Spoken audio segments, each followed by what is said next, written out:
Question कि अंग्रेजों के अधीन राजस्थान जो है इसका पुराना था राणावर, राजपुताना, जयपुर या मेघ मल्हार। अंग्रेजों के जब अधीन हुआ करते थे तब हमारे प्रदेश का क्या नाम हुआ करता था।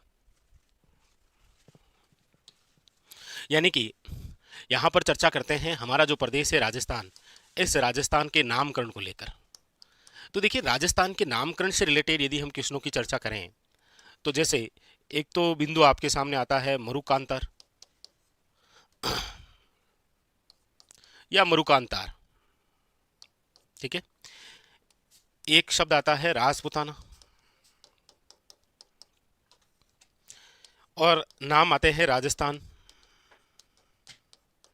रायथन, रजवाड़ा। और एक नाम यदि एग्जामिनर पूछे तो वो ये पूछ लेता है ब्रह्मवर्त।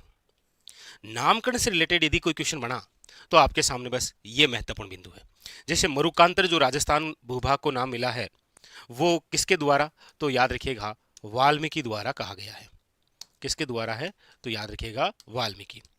राजपुताना जो नाम हमारे भूभाग को मिला है वो मिला है, याद रखिएगा किसके द्वारा, तो जॉर्ज थॉमस द्वारा सर्वप्रथम ये प्रयोग लिया गया। राजस्थान, रायथन और रजवाड़ा जो नाम है ये कर्नल जेम्स टोड द्वारा दिया गया। और ब्रह्मवर्त जो है, याद रखिएगा विश्व का सबसे प्राचीनतम जो ग्रंथ है ऋग्वेद, ऋग्वेद में हमारे भूभाग का जो नाम उल्लेखित है वह है ब्रह्मवर्त। यहां पर कह रहा है कि अंग्रेजों के अधीन जब थे तब हमारे भूभाग का नाम क्या था, राजपुताना। कब, याद रखिएगा 1800 ईस्वी। और किसके द्वारा दिया गया, तो याद रखिएगा जॉर्ज थॉमस। ऐसे ही यदि आपको पूछा जाए कि हमारे भूभाग को राजस्थान नाम कब दिया गया, 1829 के अंदर, और किसके द्वारा दिया गया, तो याद रखिएगा कर्नल जेम्स टोड, ठीक है, कर्नल जेम्स टोड द्वारा दिया गया।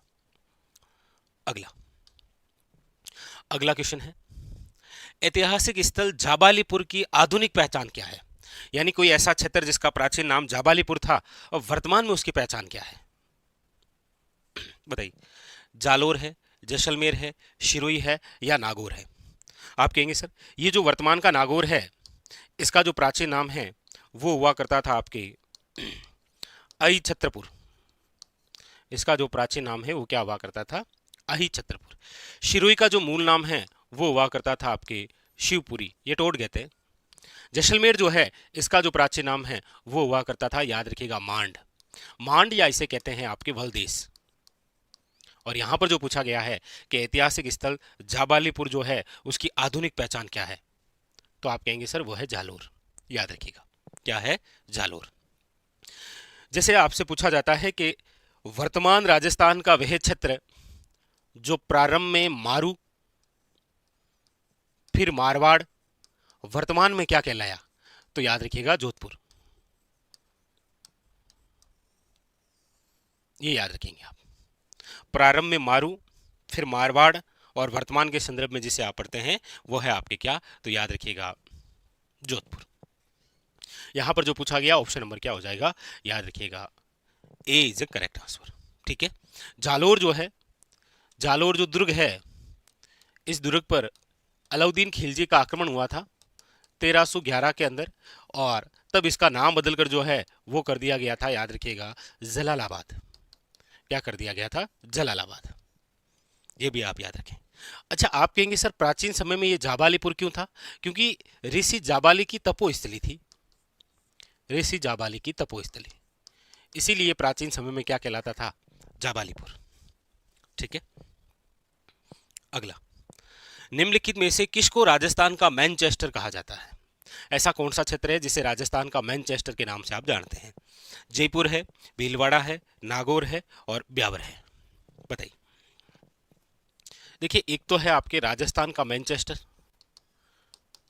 एक तो ऐसे पूछा जाता है कि राजस्थान का मैनचेस्टर कौन सा है, और एक आपके सामने पूछा जा सकता है कि राजस्थान का नवीन मैनचेस्टर कौन सा है।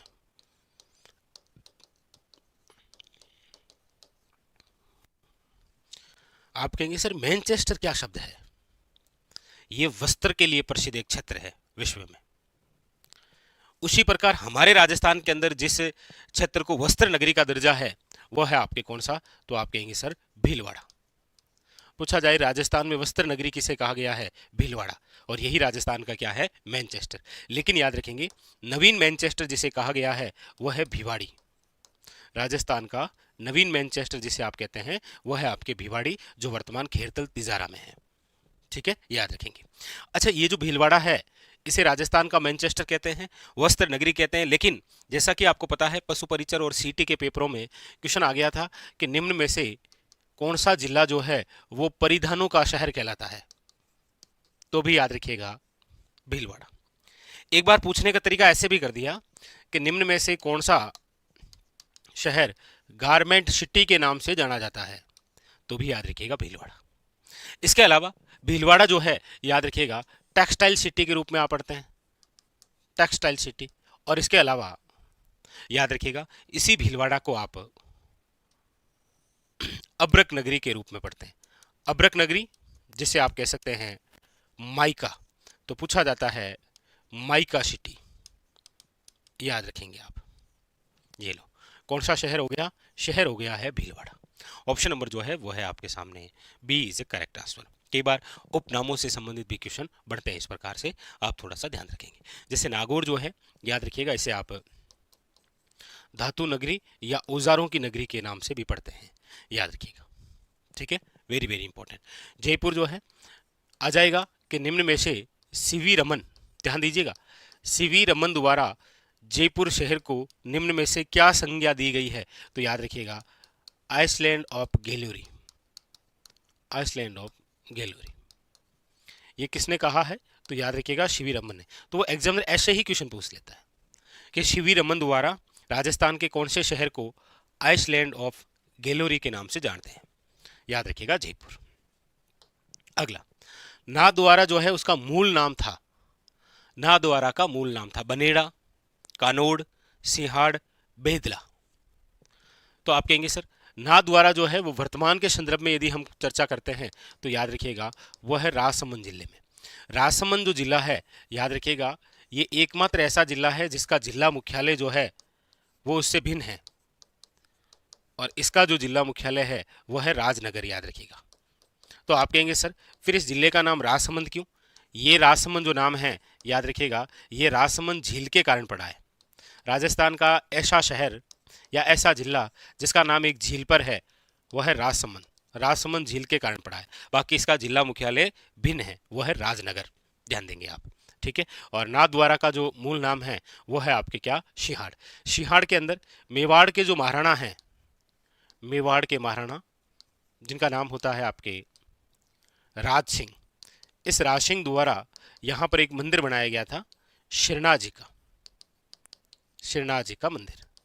वो मंदिर इसीलिए क्योंकि जिस समय मेवाड़ के महाराणा राज सिंह हुआ करते थे उसी समय मुगल शासक हुआ करते थे औरंगजेब। औरंगजेब ने मंदिर तोड़ने और मूर्तियां तोड़ने का आदेश दिया था। तब वृंदावन से कुछ गुसाई जो है वो मूर्तियां लेकर आए थे राज सिंह के पास, और राज सिंह ने औरंगजेब के खिलाफ जाकर इनको शरण दी थी।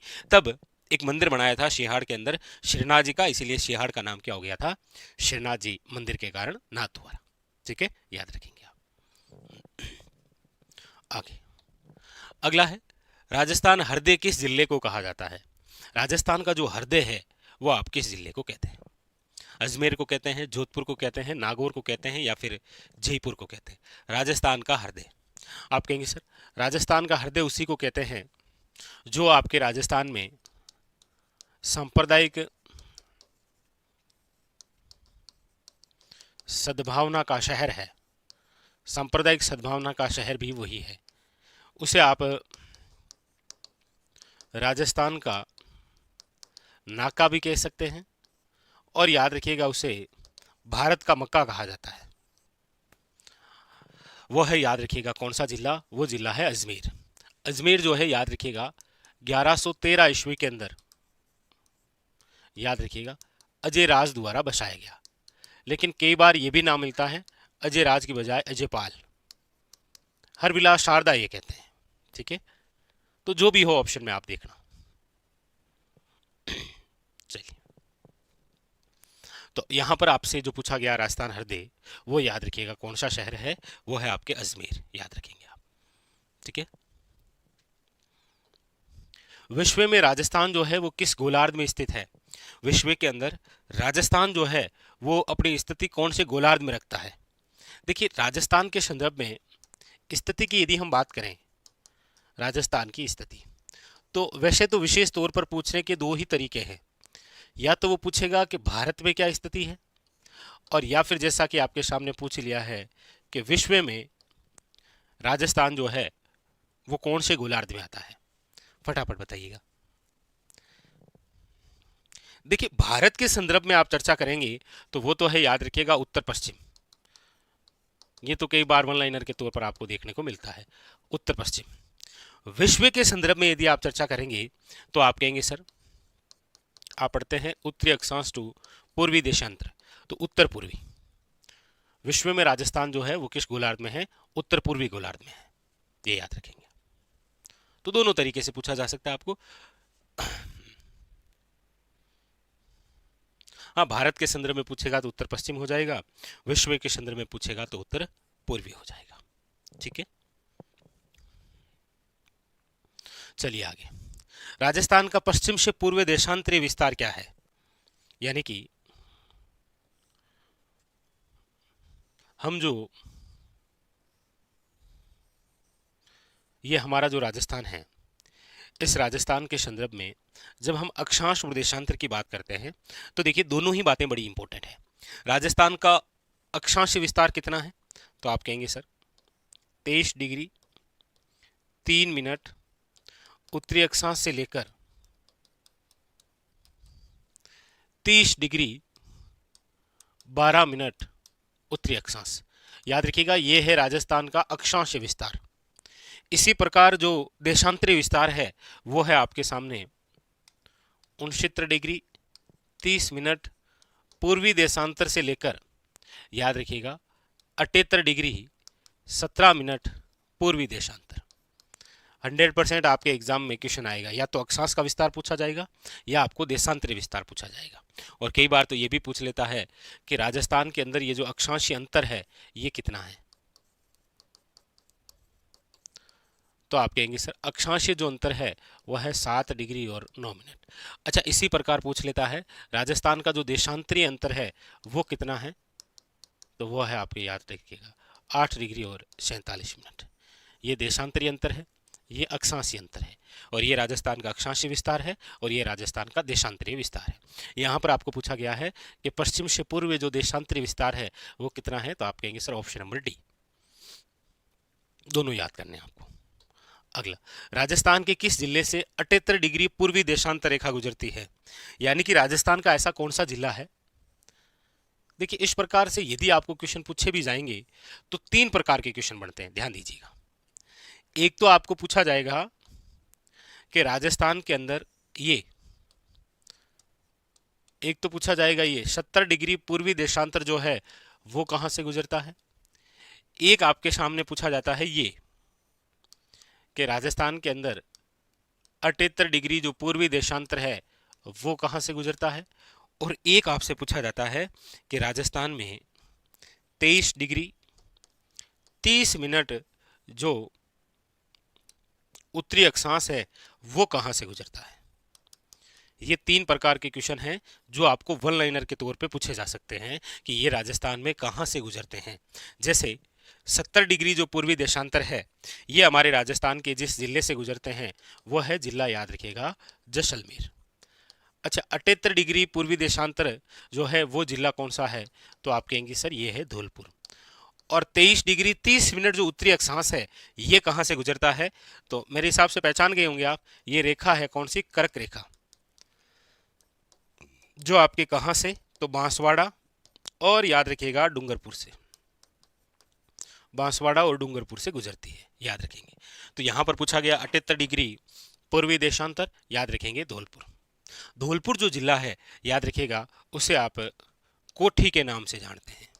कई बार पूछा जाता है राजस्थान का कौन सा जिला कोठी के नाम से प्रसिद्ध है, याद रखेंगे धौलपुर। लेकिन आपको पूछ लिया जाए कि राजस्थान के कौन से जिले में सुनहरी कोठी है, ये बताएंगे क्या? एक बार बताइएगा, राजस्थान के कौन से जिले में सुनहरी कोठी बनी हुई है, बताइएगा।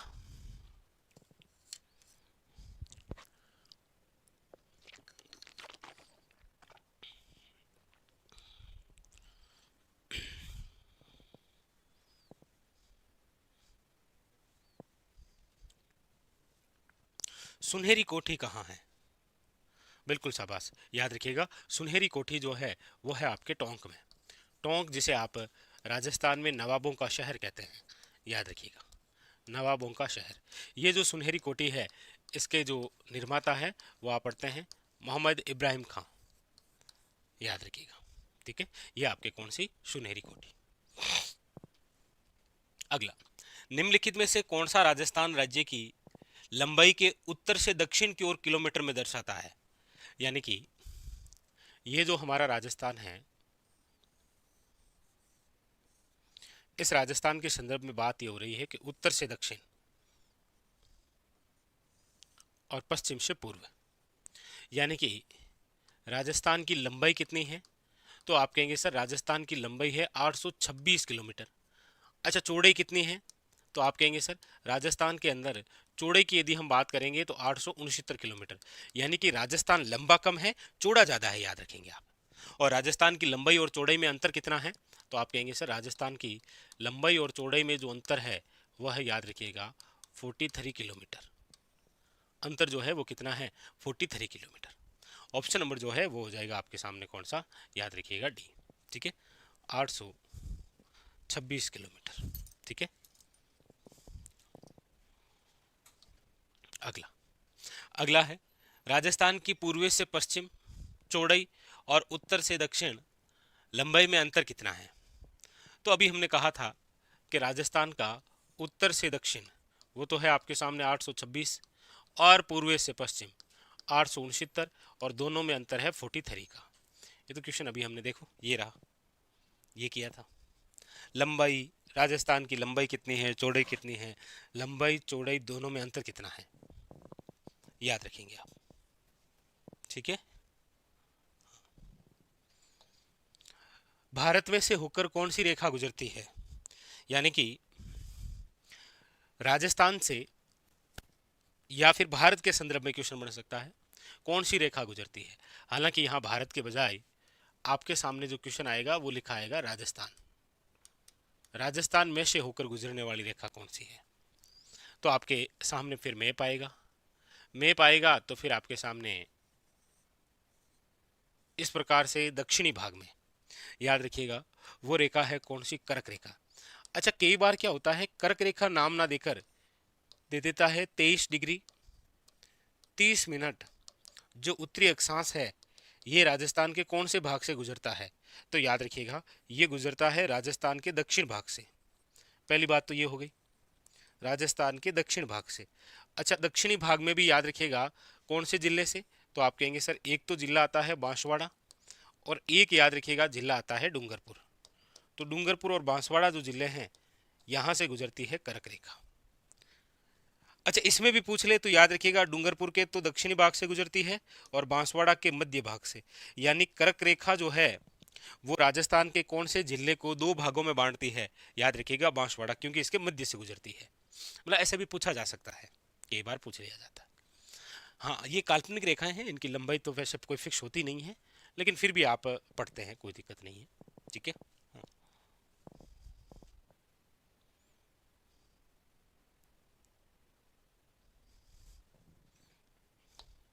अगला, कितने राज्यों की सीमा राजस्थान से लगती है? कितने राज्य हैं जिनकी सीमा आप राजस्थान के संदर्भ में टच करते हुए या स्पर्श करते हुए पढ़ते हैं?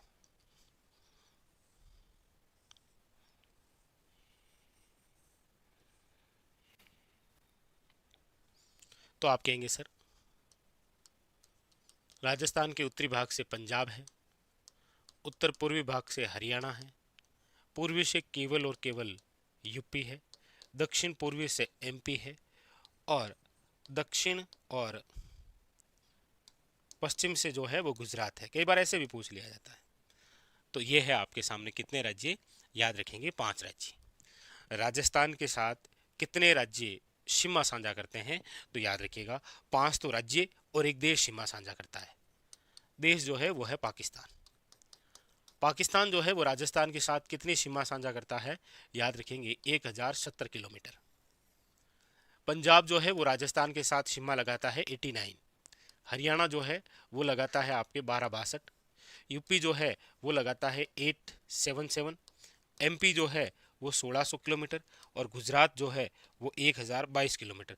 इसका मतलब ये है कि टोटल जो राजस्थान जो है वो कितनी स्थलीय सीमा बनाता है, तो आप कहेंगे सर 5920 किलोमीटर। इनमें से 1070 तो क्या हो गई अंतर्राष्ट्रीय सीमा, और बाकी जो बची है 4850 किलोमीटर जो है वो इन 5 राज्यों के साथ लगती है। कितनी लगती है? 4850 किलोमीटर जो है वो इन 5 राज्यों के साथ लगती है। अच्छा, इनमें भी पूछ लिया जाता है कि सर्वाधिक किसके साथ है, तो आपको दिख ही रहा है एमपी के साथ सर्वाधिक है, जबकि पंजाब के साथ क्या है? मिनिमम है। याद रखें, ठीक है। चलिए, क्लियर है? तो ऑप्शन नंबर जो है वो क्या है? सी इज ए करेक्ट आंसर, ध्यान देंगे आप, ठीक है।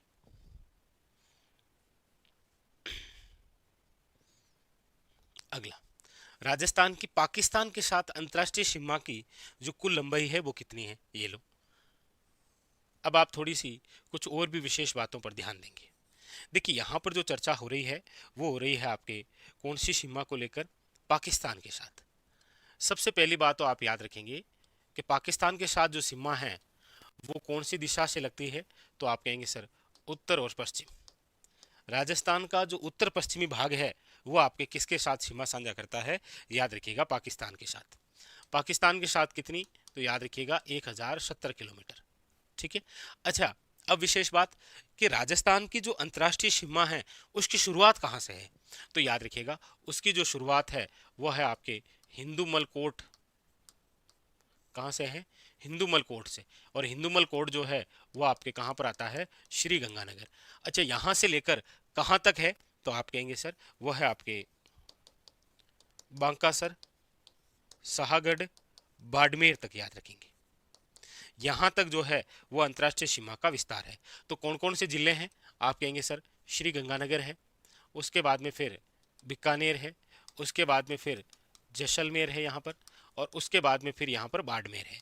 लेकिन आप वर्तमान के संदर्भ में जानते हैं 33 के अकॉर्डिंग तो 4 ही थे, अब 41 के अकॉर्डिंग एक और आ गया अभी इसमें। कौन सा? वो हो गया है फलोदी, ठीक है। तो टोटल कितनी सीमा है? याद रखेंगे 1070। ऑप्शन नंबर जो है वो क्या है? B is correct answer. हाँ, पहले 33 के अकॉर्डिंग यदि हम बात करेंगे ना, बस 33 जिलों के अकॉर्डिंग तो 4 ही जिले थे। कौन कौन से थे क्रम से? देखो, एक तो था श्री गंगानगर, एक था आपके कौन सा? बीकानेर, एक कौन सा था आपके? जैसलमेर, और एक था आपके कौन सा? तो आप कहेंगे सर बाड़मेर। अच्छा, इसमें याद रखिएगा सर्वाधिक कौन लगाता था? तो 464 जैसलमेर, और न्यूनतम कौन लगाता था? बीकानेर 168। ये भी पूछे जाते थे, सर्वाधिक और न्यूनतम कौन लगाता था। तो हो सकता है कि 33 के अकॉर्डिंग यदि कोई ऐसा क्वेश्चन बने तो आपसे पूछ ले, ध्यान रखना आप, ठीक है। अच्छा, अगला क्वेश्चन कि भारत और पाक के मध्य ये जो सीमा है इस सीमा का नाम क्या है? तो आप कहेंगे सर इस बाउंड्री का जो नाम है वो है आपके रेड क्लिफ रेखा। कौन सी है? रेड क्लिप रेखा। पूछा जा सकता है कि ये जो रेड क्लिप रेखा है इसका जो निर्धारण है वो कब किया गया? तो याद रखिएगा, निर्धारण जो है वो किया गया है 17 अगस्त 1947 को। याद रखेंगे, ठीक है, 17 अगस्त 1947 को।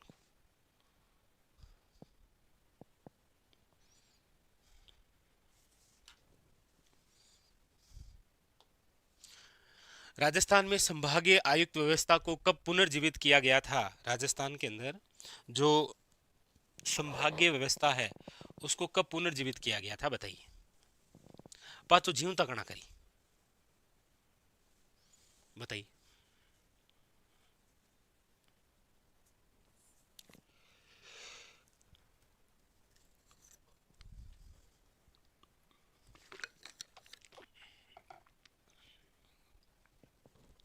तो देखिए, संभागीय व्यवस्था की जब आप बात करें तो ज़्यादा नहीं, लेकिन ये सन तो आप जरूर याद रखें। 1949,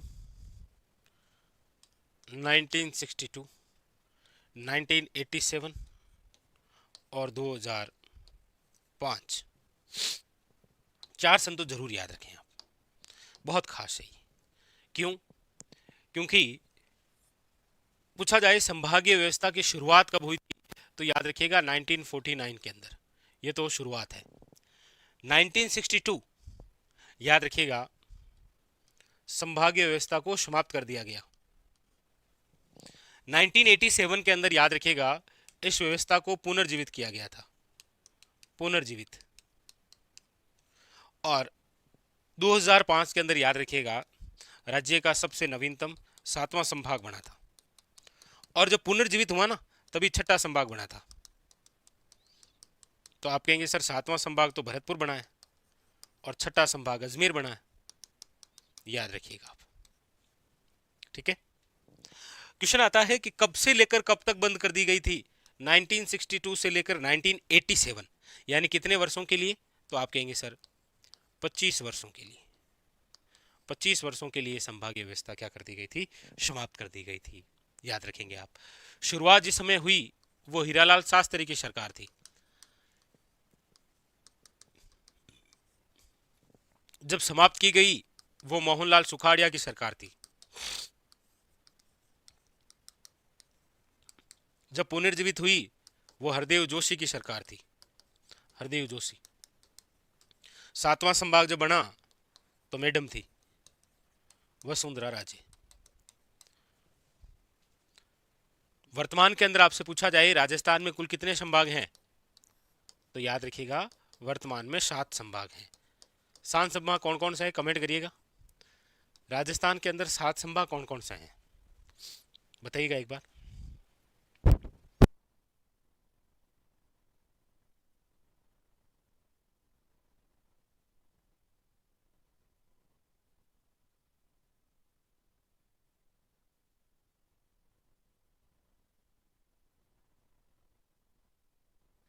तो आपने इस प्रकार से याद कर रखा है, बिल्कुल शाबाश। देखिए, यानी कि उत्तर के अंदर जो संभाग है वो तो है बीकानेर, पश्चिम के अंदर जो संभाग है वो है जोधपुर, दक्षिण में जो संभाग है वो है आपके उदयपुर, दक्षिण पूर्वी में जो संभाग है वो है कोटा, मध्य में जो संभाग है वो है अजमेर, एक राजधानी है और पूर्वी के अंदर है भरतपुर। ये लो, ये आपके टोटली कितने संभाग हैं? 7। हर दिशा में है।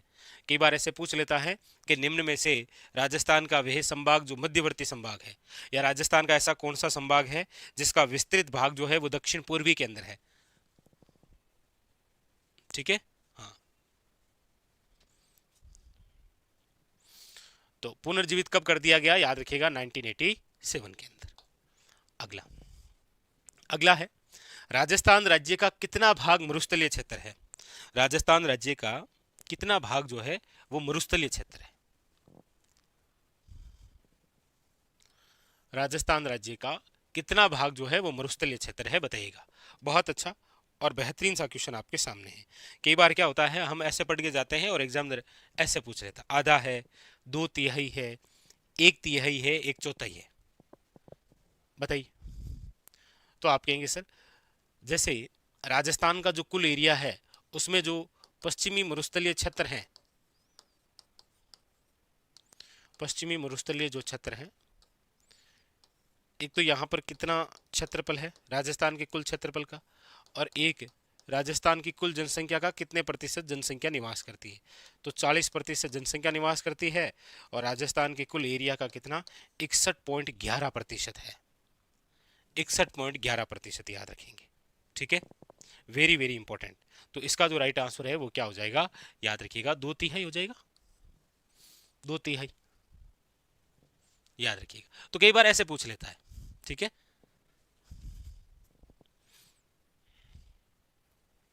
और ये जो मरुस्थलीय भाग है ये किसका भाग है? तो याद रखिएगा 33 सागर का। किसका भाग है? 33 सागर का। ये भी पूछ लेता है, ध्यान रखिएगा आप। अगला, निम्नलिखित में से कौन सा अपने आंतरिक प्रवाह के लिए माना जाता है? कौन सा ऐसा है जो आंतरिक प्रवाह के लिए माना जाता है या जाना जाता है? मध्य अरावली का गिरिपाद क्षेत्र, विंध्य क्षेत्र, हाड़ौती क्षेत्र, शेखावटी क्षेत्र, बताइए।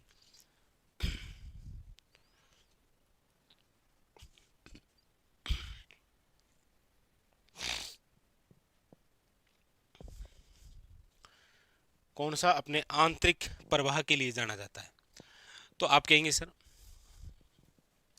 इनमें से जो क्षेत्र आंतरिक प्रवाह के लिए है वह याद रखिएगा शेखावटी, क्योंकि शेखावटी जो क्षेत्र है इस शेखावटी क्षेत्र के अंदर एक ही प्रमुख रूप से नदी है, और शेखावटी की जो मुख्य नदी के रूप में आप पढ़ते हैं वो है आपके कौन सी नदी, तो याद रखिएगा कांतली। और कांतली जो नदी है याद रखिएगा आंतरिक अपोहा तंत्र की नदी है, आंतरिक अपोहा तंत्र की नदी है। ये जो कांतली नदी है इसका जो उद्गम है वो खंडेला की पहाड़ियां शिखर से होता है, और इसकी जो कुल लंबाई है वो 100 किलोमीटर है, याद रखिएगा। ठीक है, हाँ, इसका जो बहाव है वो शिखर और झुंझुनू में आपको देखने को मिलता है। ठीक है, ऑप्शन नंबर डी। अगला, लाठी सीरीज क्या है? ये कौन सी सीरीज है भाई? ये कौन सी सीरीज है, ये बताइए। लाठी सीरीज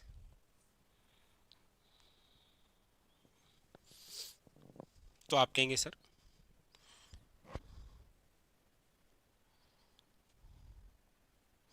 दो स्थान हैं,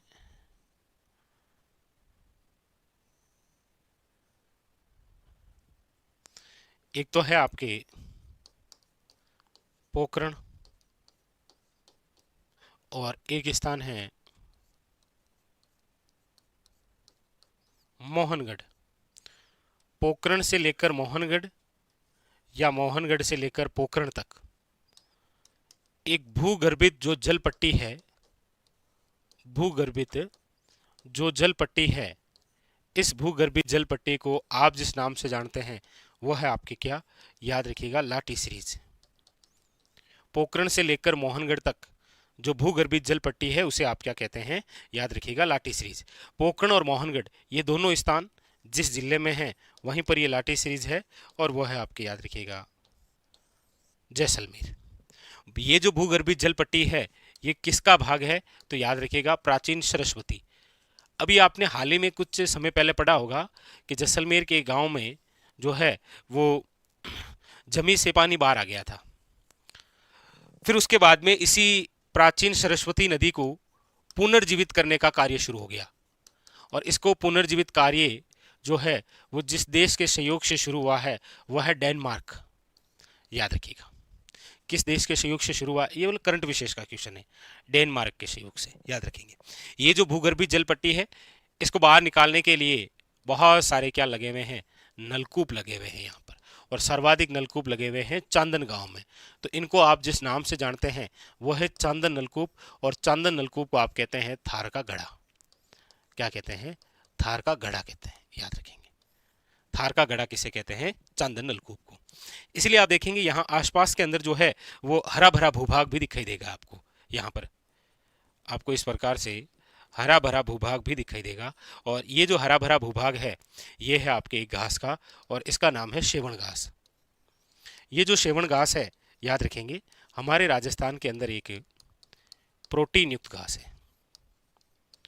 ये बड़ी मुलायम और कोमल होती है, मुलायम वे कोमल होती है। शेवण घास को स्थानीय भाषा में लिलोण कहते हैं, याद रखिएगा। पूछा जाता है निम्न में से कौन सी घास लिलोण कहलाती है, शेवण। अच्छा, शेवण घास का वैसे साइंटिफिक नेम जो है वो है आपके लसियारुस और सिडिकस।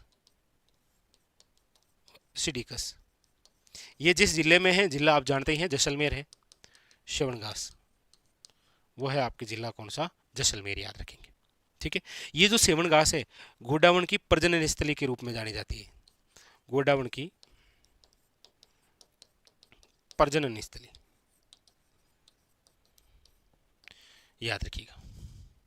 ठीक है, हाँ, घोड़ावण जो है वो अपने अंडे यहीं देता है, इसी शेवण घास में। तो पूछा गया था लाठी सीरीज क्या है, तो याद रखिएगा ये एक भूमिगत जो है वो जलपट्टी है। ठीक है, भूमिगत क्या है, जलपट्टी है।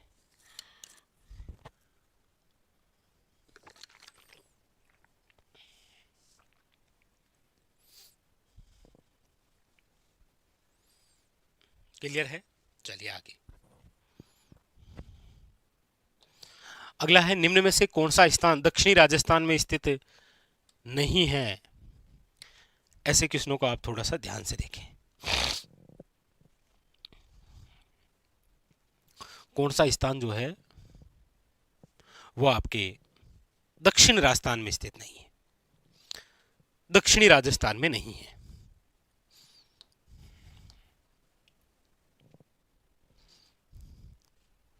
तो आप कहेंगे सर यहां पर एक शब्द दे रखा है थड़ी, ये जो है याद रखिएगा, वैसे तो आप पढ़ते हैं लूणी नदी का उत्तरी भाग जो है वो जिस नाम से आप पढ़ते हैं वो है लूणी, लूणी नदी का उत्तरी भाग जो है वो है थड़ी।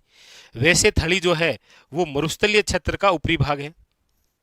मरुस्थलीय क्षेत्र जो है इसका जो ऊपरी भाग होता है उसे आप क्या कहते हैं, थड़ी। ये जो थड़ी एरिया है याद रखिएगा, यहां पर बोली भी कौन सी है, थड़ी बोली। और हमारे राजस्थान के अंदर ये जो थड़ी और थड़ी बोली है ये बोली जाती है, देखो कुछ भाग नागौर का है, कुछ भाग बीकानेर का है और कुछ भाग चूरू का है। तो ये जो एरिया है ये कहलाता है थड़ी। और आप सब जानते हैं कि बीकानेर, नागौर और चूरू जो है वो दक्षिणी राजस्थान में तो नहीं आते हैं, ये आते हैं उत्तरी राजस्थान में। तो यहां पर यही पूछा गया, याद रखेंगे ऑप्शन नंबर क्या है, डी। ठीक है, कांठल जो है ये प्रतापगढ़ का प्राचीन नाम है, याद रखिएगा।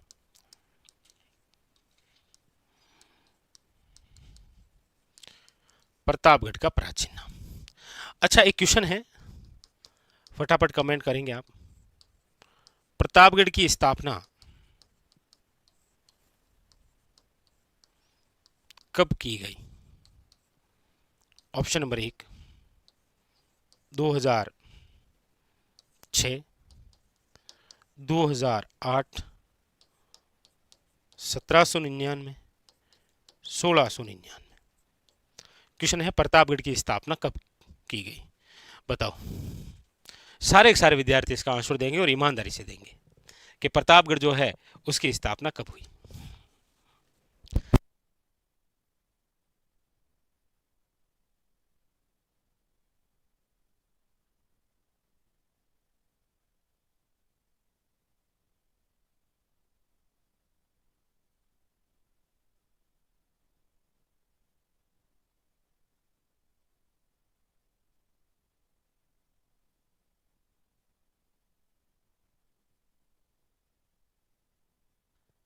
हाँ, जितने विद्यार्थी एक बार इसका सारा आंसर आप मुझे बताएंगे कि मैं ये करके आऊंगा सर, यदि एग्जाम में मुझे ऐसा दिखा तो मैं ये करूंगा, बाकी जो होगा देखा जाएगा।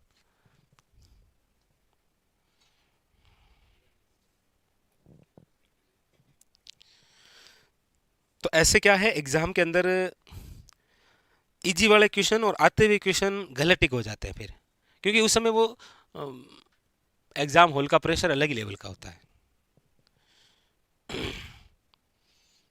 तो देखिए इसका जो आंसर है वो आप में से लगभग विद्यार्थियों ने काफ़ी जगह ये बताया, लेकिन यहाँ पर पूछा गया प्रतापगढ़ की स्थापना कब हुई। आपको ये नहीं पूछा गया था कि प्रतापगढ़ जिले का गठन कब हुआ। यदि ये क्वेश्चन इस प्रकार से पूछता जिले का गठन कब हुआ तो नो डाउट 26 जनवरी 2008, लेकिन प्रतापगढ़ की स्थापना जो है वो तो 1699 में हुई है, वो चक्कर पड़ गया था। तो वो कई बार ऐसे पूछ लेता है। हाँ, तो बस आते हुए क्वेश्चन कई बार क्या है गलत हो जाते हैं आप, तो ये थोड़ा सा आप देखें सोचें, ठीक है। आते हुए क्वेश्चन गलत नहीं होने। छप्पन का जो मैदान है वो किसका भाग है, तो याद रखेंगे आप माही बेसिन का। और इसका जो विस्तार है छप्पन के मैदान का वो देखो बांसवाड़ा है, प्रतापगढ़ है, डूंगरपुर है और याद रखिएगा उदयपुर है। इन 4 जिलों का जो विस्तृत भाग है वो छप्पन का मैदान है। हालांकि आपको यदि पूछ लिया जाए छप्पन की पहाड़ियां, तो याद रखिएगा छप्पन की पहाड़ियां जो विस्तृत है वह है बालोतरा से लेकर सिवाना तक, बालोतरा से सिवाना।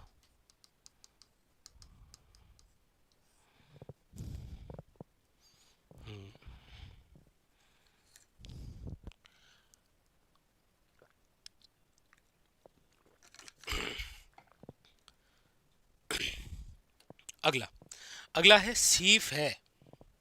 आपके सामने एक शब्द दे रखा है सीफ, क्या है? देखिए देखिए, एक तो नाम आता है सीफ क्या है, एक शब्द और आ जाता है, बरखान क्या है?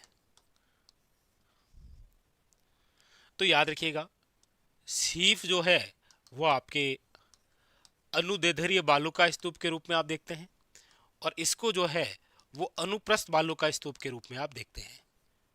ये याद रखें। ये पूछे तो इसका आंसर होगा अनुदैर्ध्य बालू का स्तूप, ये पूछे तो इसका आंसर होगा अनुप्रस्थ बालू का स्तूप। बरखान जो है वो याद रखिएगा राजस्थान में चंद्राकार, या फिर आप पढ़ते हैं अर्धचंद्राकार जो बालू का स्तूप है वो है आपके, तो याद रखेंगे बरखान। तो ये आपके क्या है, option number A is a correct answer, याद रखेंगे। ठीक है। बाकी एक धरियन भी अच्छा क्वेश्चन है, पूछा जाता है धरियन क्या है, तो याद रखिएगा ये आपके जैसलमेर के अंदर भ्रमणशील बालू का स्तूप है या गतिशील बालू का स्तूप।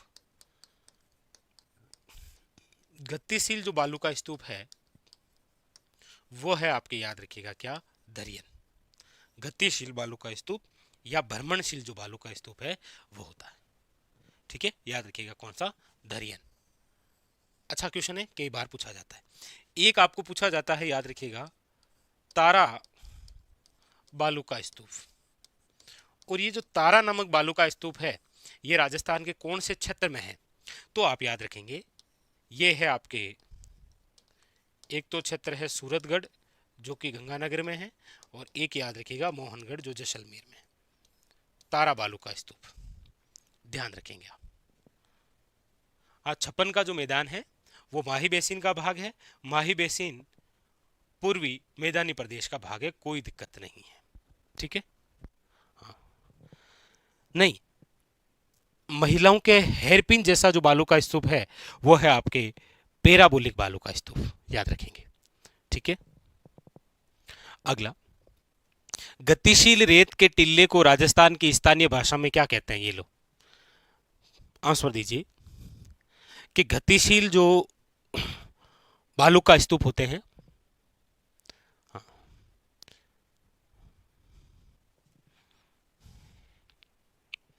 गतिशील जो बालू का स्तूप होते हैं उन्हें आप क्या कहते हैं? धरियन। और ये आपको कहां पर दिखाई देंगे? जैसलमेर में। याद रखिएगा जैसलमेर के ही फेमस हैं क्या? सम के धोरे। सम के धोरे। सम जो क्षेत्र है वो वनस्पति रहित क्षेत्र है, वनस्पति रहित क्षेत्र।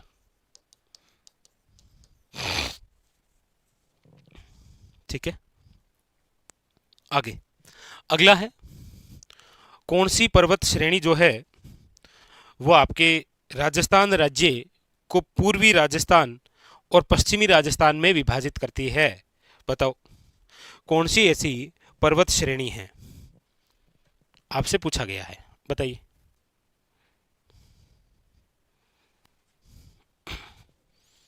कौन सा हो जाएगा? बिल्कुल शाबाश। देखिए ये राजस्थान, और इस राजस्थान के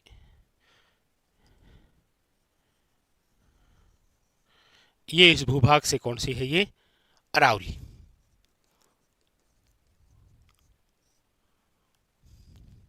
ठीक है। तो पश्चिमी राजस्थान और पूर्वी राजस्थान के विभाजित करने वाली कौन सी है? अरावली श्रेणी, याद रखेंगे। पूछा भी जाता है कई बार कि राजस्थान को दो भागों में बांटने वाली श्रेणी कौन सी है, तो याद रखिएगा अरावली। अगला, राजस्थान के अरबुड़ा पर्वत के एक शिखर गुरु शिखर का नामकरण किसके नाम पर है? ये कह रहा है कि अरबुदा है, वैसे ये अरबुदा जो पर्वत है इस पर एक शिखर है जिसका नाम है गुरु शिखर। पूछा जा रहा है ये गुरु शिखर किसके नाम पर है? आप सब जानते हैं कि गुरु शिखर जो है वो हमारे राजस्थान की सर्वोच्च चोटी है, यानी कि 1722 या फिर 1727 मीटर, जो भी हो ऑप्शन में। ये गुरु शिखर जो है, याद रखिएगा, टोड ने इसे संतों का शिखर कहा है। कर्नल जेम्स टोड द्वारा गुरु शिखर को क्या संज्ञा दी गई है? संतों के शिखर की। ये कौन से जिले में है? तो याद रखिएगा शिरोई में। ठीक है। और गुरु शिखर जो है वो निम्न में से किसके नाम पर है? तो आप कहेंगे सर ऋषि दत्तात्रेय या गुरु दत्तात्रेय के नाम पर। ऑप्शन नंबर जो है वो क्या है? सी। एक क्वेश्चन ये भी आता है, आप बताइएगा, केवलादेव का नामकरण है। ऑप्शन नंबर 1 भगवान विष्णु, बी भगवान शिव, सी भगवान कृष्ण, डी भगवान राम। केवलादेव का नामकरण किसके नाम पर है बताइए। तो कई बार क्या है कि इस प्रकार से कोई क्षेत्र विशेष पूछ लिया जाता है कि भाई ये जो दिया गया है ये किसके नाम पर है।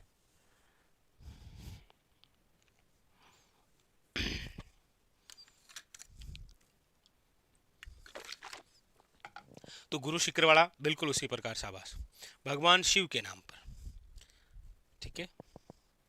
अगला, अरावली की सर्वोच्च पर्वत चोटी निम्नलिखित में से कौन सी है? इनमें से कौन सी है? यहां नहीं पूछा है कि अरावली की सर्वोच्च चोटी कौन सी है, यह कह रहा है कि निम्नलिखित में से कौन सी, जो आपके सामने है इनमें से कौन सी चोटी सबसे ऊंची है। बस इतना ही पूछ रहा है आपसे। तो आप कहेंगे सर जरगा जो है इसकी ऊंचाई है 1431 मीटर, शेर जो है वो 1597 मीटर, रघुनाथगढ़ जो है वो है 1055 मीटर, और तारागढ़ जो है वो है 873 मीटर। तो आपके सामने जो दे रखा है कि अरावली की इनमें से कौन सी चोटी है, तो आप कहेंगे सर शेर है। बाकी आप सब जानते हैं कि अरावली की जो सर्वोच्च चोटी है उसका नाम गुरु शिखर ही है। ठीक है, याद रखेंगे। ठीक है। अगला, निम्नलिखित में से कौन सा क्रम पर्वत चोटियों एवं उनकी ऊंचाई के अवरोही क्रम के अनुसार सही है? ये लीजिए, कौन सा क्रम आपको पूछा गया है, वो पूछा गया है अवरोही क्रम। बताइए, अवरोही क्रम जो है वो पूछा गया है, बताओ इनमें से। अब यहां पर पहले तो क्या पूछ रहा है ये ध्यान से देखना है, आरोही पूछ रहा है या अवरोही पूछ रहा है, क्योंकि ये काम की बात है, कहीं से भी आरोही पूछ लेता है, अवरोही पूछ लेता है। राजस्थान के अंदर सर्वाधिक जनसंख्या वाले जिलों का आरोही अवरोही पूछ लेता है, वो कैसे भी पूछ लेता है जी, उसको पूछना होता है। तो बताइए इसका राइट जो आंसर है वो क्या होगा?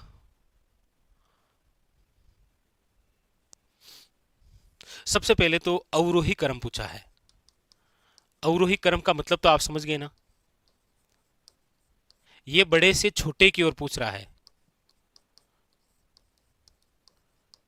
घटता हुआ क्रम पूछ रहा है।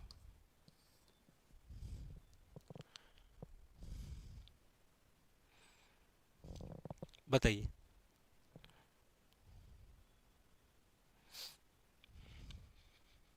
हाँ, आरोही क्रम का मतलब हो जाता फिर आपके सामने कौन सा, वो हो जाता, याद रखिएगा,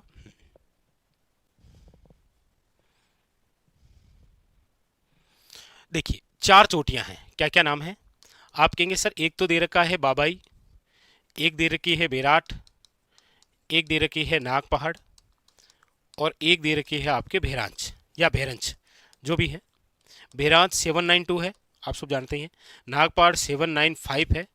बेराट याद रखिएगा, वेरी वेरी इंपॉर्टेंट, और वह है आपके सामने 704। बाबई जो है वह है 780। तो अब आपको देखना है कि घटता हुआ क्रम बताना है। तो आप कहेंगे सर सबसे पहले 1 नंबर पर नागपाड़ है, 2 नंबर पर भेरंच है, 3 नंबर पर बाबई है, और 4 नंबर पर बेराट है। ऑप्शन नंबर बी हो जाएगा। ठीक है, याद रखेंगे आप। अगला, तारागढ़ पर्वत चोटी अरावली की निम्नलिखित प्रदेशों में किसका भाग है? देखिएगा, एक तो आपके टोडगढ़, एक तारागढ़, और एक नाग पहाड़। 795, 873,933 पॉइंट कुछ है, या 933 या 934 आप पढ़ लेते हैं, जैसे आप मोराई जी भी पढ़ते हैं। ये तीनों जो चोटियां हैं ये आपके मध्य अरावली का भाग है। कौन सी का भाग है? मध्य अरावली। और मध्य अरावली के अंदर ही आप पढ़ते हैं शूरा घाट, शिवपुरी घाट, ये दोनों घाट पूछ लेता है कई बार। याद रखिएगा कि शिवपुरी घाट और सूरा घाट जो है वो निम्न में से कौन से भाग पर है? तो याद रखिएगा, बिल्कुल शाबाश,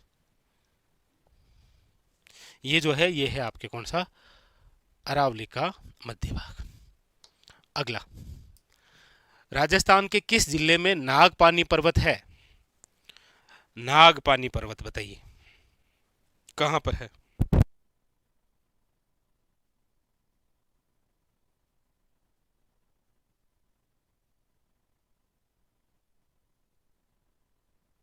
बताइए। देखिए, पूछा जा रहा है नागपानी, एक नाग पहाड़ है। याद रखिएगा, नाग पहाड़ की ऊंचाई है 795, नागपानी की है 867 मीटर। ये दोनों ही चोटियां हैं। ये तो अजमेर के अंदर पढ़ते हैं आप, और नागपानी जो है ये आप पढ़ते हैं उदयपुर में। तो ऑप्शन नंबर जो है वो क्या है? B is correct answer. याद रखेंगे कहां पर है? उदयपुर के अंदर। ठीक है, 867।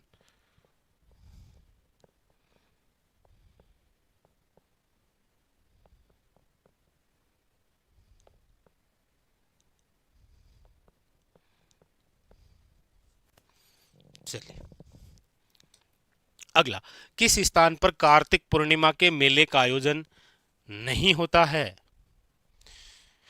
कहां पर कार्तिक पूर्णिमा को मेला नहीं भरता है? बताइए।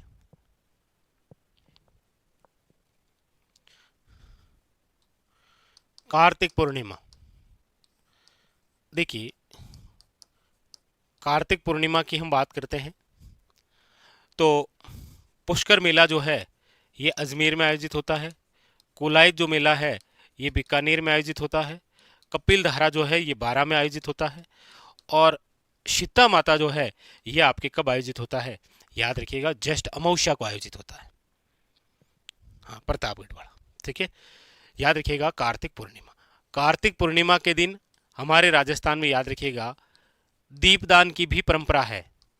और हमारे राजस्थान की 3 ऐसी झीलें हैं जहां पर दीपदान होता है। पुष्कर झील अजमेर, याद रखिएगा, कोलायत झील बीकानेर, और याद रखिएगा चंद्रभागा जो झील है वो है आपके झालावाड़ में, यानी कि झालरापाटन झालावाड़ में। तो इस 3 जगह भी क्या होता है? दीपदान होता है। याद रखिएगा। ठीक है, निम्न में से किनका संबंध आजाद मोर्चे से नहीं रहा? आजाद मोर्चे से कौन संबंधित नहीं थे?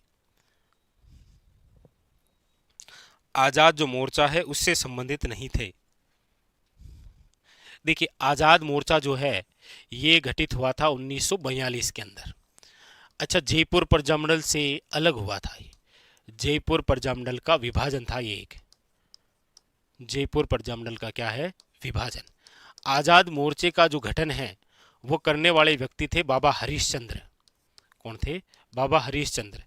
अच्छा, बाबा हरीशचंद्र तो गठन करता थे, इसके अलावा जो व्यक्ति है वो है आपके, जैसे यहाँ क्या पूछा गया कि नहीं थे, तो एस.डी. राय थे, गुलाबचंद कासलीवाल थे, दौलतमल भंडारी थे,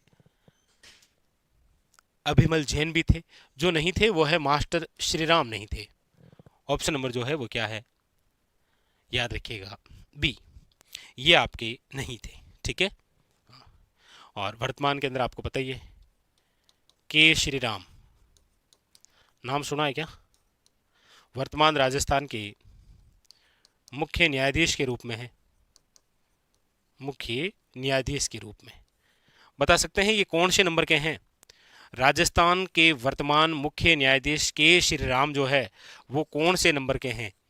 41 में हैं, 42 में हैं, 43 में है, 44 में है, कौन से हैं बता सकते हैं क्या? मतलब ऐसे भी कई बार क्वेश्चन आ जाता है, ठीक है।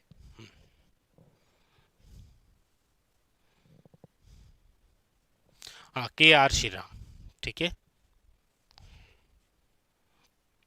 KR श्रीराम, ये लो, ठीक है। आगे, निम्नलिखित में से कौन सा सुमेलित नहीं है, कौन सा ऐसा है जो सुमेलित नहीं है, बताइए।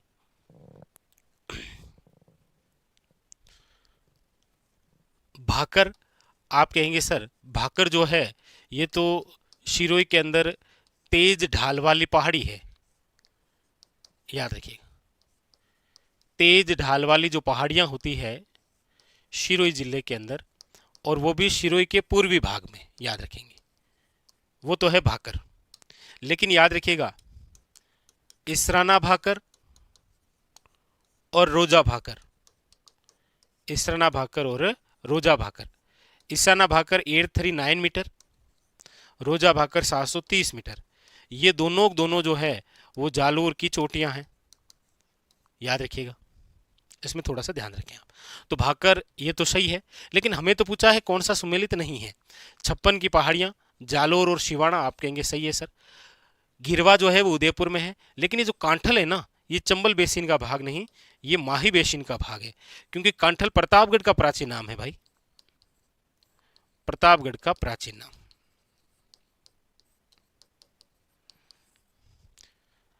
इसीलिए आपको एक क्वेश्चन पूछा जाता है, कांठल का ताजमहल किसे कहते हैं भाई? कांठल का ताजमहल, कांठल का ताजमहल आप किसे कहते हैं?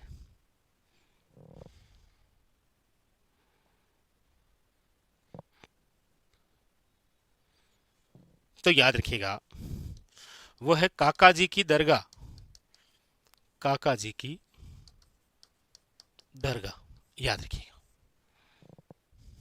ठीक है। आगे, गोरक्षक देव जिनका जन्म रीडी बीकानेर में हुआ, ये रीडी है ना, रीडी बीकानेर में हुआ था, कौन है? ऐसे कौन से गोरक्षक हैं जिनका जन्म जो है वो बीकानेर के रीडी गांव में हुआ था, बताइए।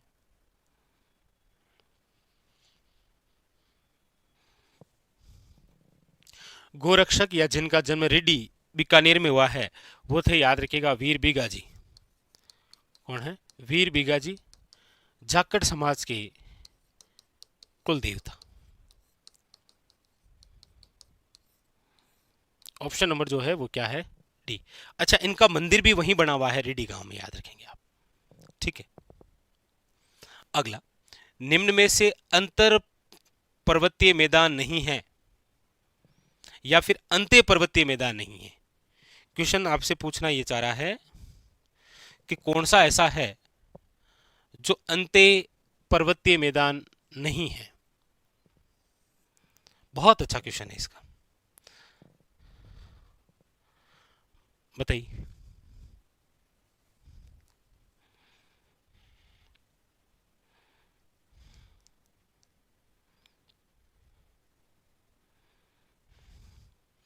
बिल्कुल, देखिए ये पूछ रहा है अंत्य पर्वतीय मैदान, यानी कि राजस्थान के आंतरिक भाग में नहीं है। जैसे ब्यावर है, अजमेर है, पिसागन है, ये अजमेर जिले के भाग हैं, और अजमेर आप सब जानते हैं राजस्थान के मध्य में है, अंत्य पर्वतीय मैदान है। लेकिन कपासन जो है वो चित्तौड़ में है, और चित्तौड़ अंत्य पर्वतीय मैदान में नहीं आता है, याद रखिएगा। इसका जो राइट आंसर है वो है कपासन, ये चित्तौड़गढ़ के अंदर है। यहां पर आपको पता हो तो डीएपी का कारखाना है, डीएपी खाद का, एक गडेपान कोटा में और एक आपके यहां कपासन। डाई नदी का संबंध राजस्थान के किस जिले से है? आप कहेंगे सर जैसे ही नाम डाई आया आपके जहन में ये आ गया क्या? बनास, डाई और खारी। आप कहेंगे सर ये एक त्रिवेणी संगम बनाने वाली नदियां हैं, और बनास, डाई और खारी का जो त्रिवेणी संगम है वो बनता है देवली राजमहल टोंक में। तो आप समझ ही गए होंगे। तो आप कहेंगे सर फिर भी डाई नदी का संबंध, डाई नदी का संबंध अजमेर से है, याद रखिएगा। और इस पर एक बांध बना हुआ है, कभी आपने नाम सुना हो तो लसाड़िया बांध, याद रखेंगे आप। निम्नलिखित में से कौन सी पश्चिम की ओर बहने वाली नदी का सबसे बड़ा जलग्रहण क्षेत्र है? जब ऐसे प्रश्न आए नदियों से तो इनको एक बार नहीं बल्कि दो बार पढ़ें कि ये पूछना क्या चाह रहा है। ये कह रहा है कि इनमें से, निम्न में से पश्चिम की ओर बहने वाली नदी का सबसे बड़ा जलग्रहण क्षेत्र माही का है, पश्चिम बनास का है, जमुई का है या फिर सोम का है?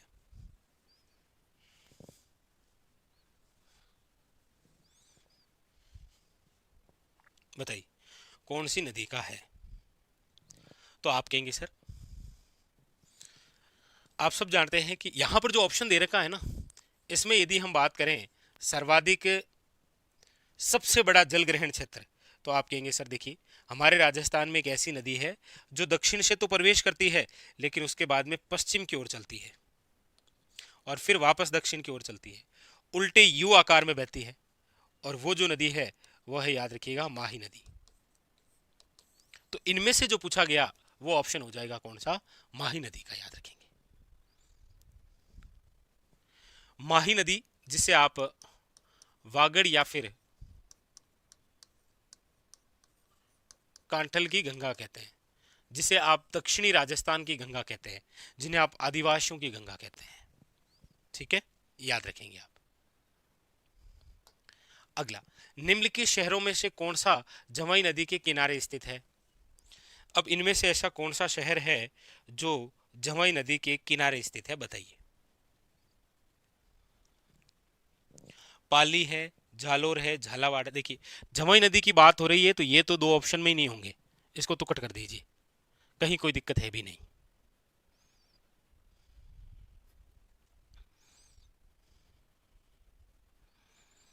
हाँ, इसका आंसर आपको ही बताना है, बताइए।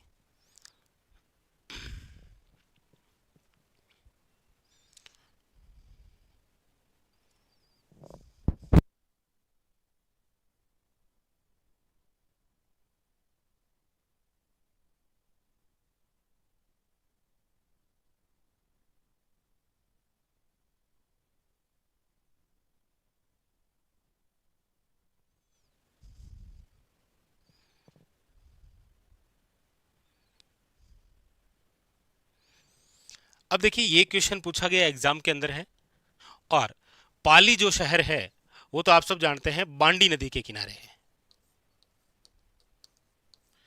किस नदी के किनारे है? बांडी नदी के किनारे।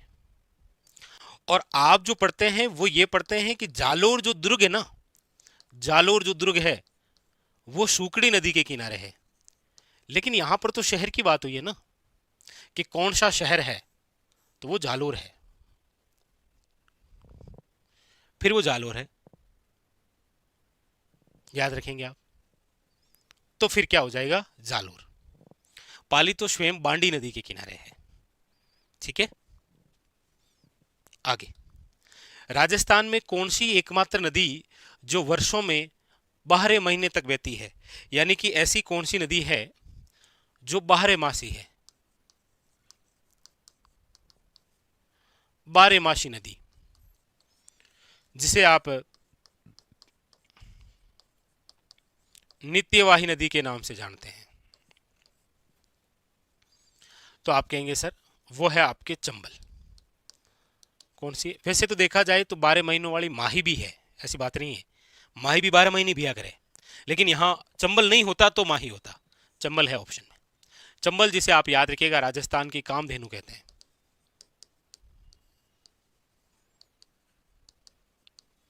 राजस्थान की कामधेनु। राज्य में प्रवाहित होने वाली सबसे लंबी नदी है, प्रवाहित होने वाली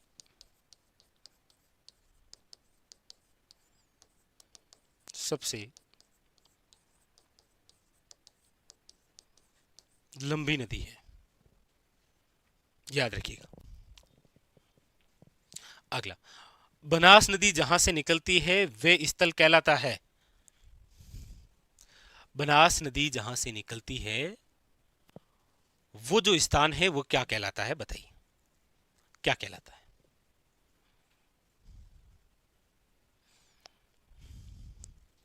देखिए बनास, बनास जिसे आप कहते हैं वन की आशा, वन की आशा या फिर जिसे आप पढ़ते हैं वर्णाशा के रूप में। बनास, बनास का जो उद्गम है वो वैसे तो होता है, देखिए कुंभलगढ़ की पहाड़ियों में खमनोर की पहाड़ियां हैं और खमनोर की पहाड़ियों में भैरों का मठ है, यानी कि जिला राजसमंद है, यहां से इस नदी का उद्गम होता है। ऑप्शन नंबर जो है वो क्या है, डी, भैरों के मठ से ये उद्गम होता है, याद रखिएगा इसका। ठीक है, बनास नदी जिसकी लंबाई 480 या फिर वर्तमान के संदर्भ में जो भी ऑप्शन में हो 512 किलोमीटर, इन दोनों में से कोई एक ऑप्शन में होगा। ठीक है, याद रखेंगे आप। तो ऑप्शन नंबर हो जाएगा यहां पर D is the correct answer, ध्यान दीजिएगा। ठीक है, निम्नलिखित में से कौन सी नदी तोरावटी बेसिन में प्रवाहित होती है? तोरावटी बेसिन, तोरावटी बेसिन, देखिए देखिए एक तो क्वेश्चन होता है आपके सामने, ध्यान दीजिएगा, तोरावटी निम्न में से किसकी उपबोली है? किसकी उपबोली है?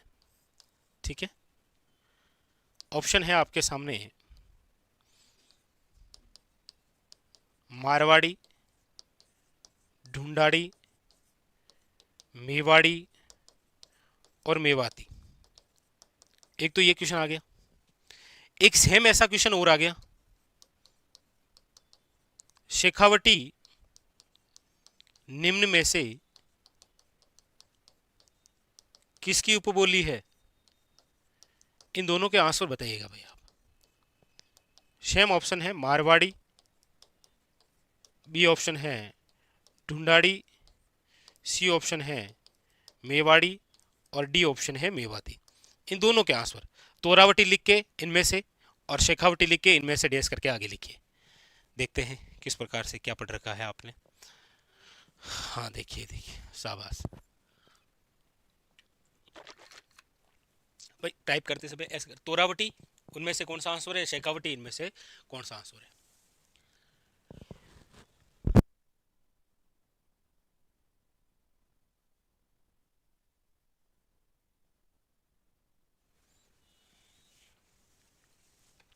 हाँ ये ठीक है, बिल्कुल। देखिए देखिए किसी प्रकार से कोई कंफ्यूजन नहीं रखना है। तोरावटी जो है याद रखिएगा ये तो ढूंढाड़ी की उपबोली है, शेखावटी जो है ये याद रखिएगा मारवाड़ी की उपबोली है। तोरावटी जो बेसिन होता है ये कांतली नदी का भाग है। किसका भाग है? कांतली नदी का भाग। और आप सब जानते हैं कि कांतली नदी जो है वो बहती है सिक्कर और झुंझुनू में। कहां पर है? सिक्कर और झुंझुनू। और सिक्कर और झुंझुनू आप सब जानते हैं कि ये कौन से संभाग के भाग हैं, और सिक्कर झुंझुनू आपको पता लगी गया, कांतली नदी। तो ऑप्शन नंबर क्या हो जाएगा, याद रखिएगा। तो ऐसे कई बार एग्जामिनर जो है वो क्वेश्चन पूछ कर आपको। अगला, घग्गर नदी के पाट को क्या कहते हैं? घग्गर नदी का जो पाट है वो क्या कहलाता है, बताइए। नाली, ताली, टाली और नाल, बताइए। तो आप कहेंगे सर घग्गर नदी। देखिए घग्गर नदी का जो पाट होता है तो यहां पर आप ऑप्शन देखेंगे तो वो नाली है, जबकि ये घग्गर नदी का बहाव भी कहलाता है। घग्गर नदी का बहाव हनुमानगढ़ के अंदर जिस नाम से जाना जाता है वो है नाली, याद रखेंगे। ठीक है, और घग्गर नदी का ये जो पाट है ये याद रखिएगा किस प्रकार के चावल के लिए प्रसिद्ध है, तो बासमती चावल है, तो बासमती चावल के लिए प्रसिद्ध है ये। कई बार पूछा जाता है राजस्थान का नाली क्षेत्र कौन सा है, तो याद रखिएगा श्री गंगानगर और हनुमानगढ़। नाली, ऑप्शन नंबर जो है वो हो जाएगा ए इज ए करेक्ट आंसर, याद रखिएगा, नाली क्षेत्र।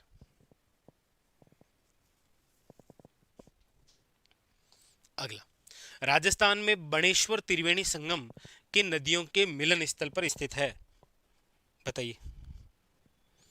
बणेश्वर धाम आप सुनते ही हैं अक्सर, कि हमारे राजस्थान के डूंगरपुर जिले के नवाटापुरा गांव में है बनेश्वर धाम।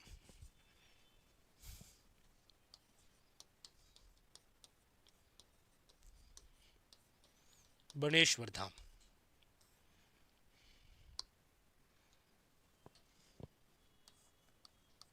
ये जिस गांव में है वह है नवाटापुरा, और नवाटापुरा है आपके डूंगरपुर में। बनेश्वर धाम जिसे आप याद रखिएगा आदिवासियों का कुंभ कहते हैं।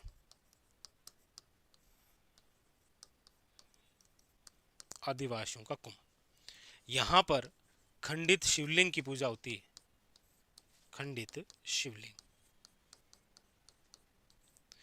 बनेश्वर धाम की जो स्थापना है वो संत माव जी द्वारा की गई। संत माव जी। यहां पर जो त्रिवेणी संगम बना है ना बनेश्वर धाम, वो है आपके सोम, माही, जाखम। सोम, माही और जाखम। ऑप्शन नंबर जो है वो क्या है, D is a correct answer. Som, Mahi और जाखम।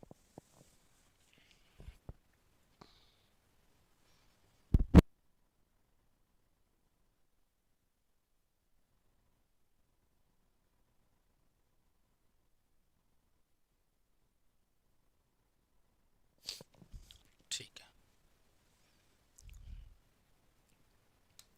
अगला।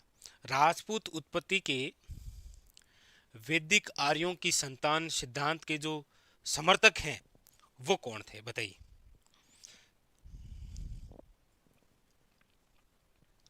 राजपूतों की उत्पत्ति जो है वो वैदिक आर्यों की संतान मानी है। इस सिद्धांत के समर्थक कौन थे, चंद्र बरदाई?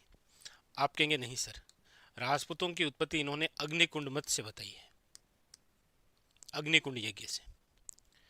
इसका जो राइट आंसर है वह है शिवी वेद। ऑप्शन नंबर जो है वो क्या है, सी इज करेक्ट आंसर, याद रखिएगा।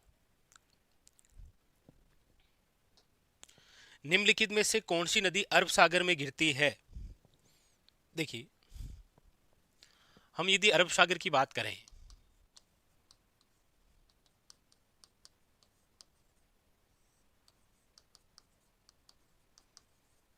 अरब सागर या अफवाह तंत्र,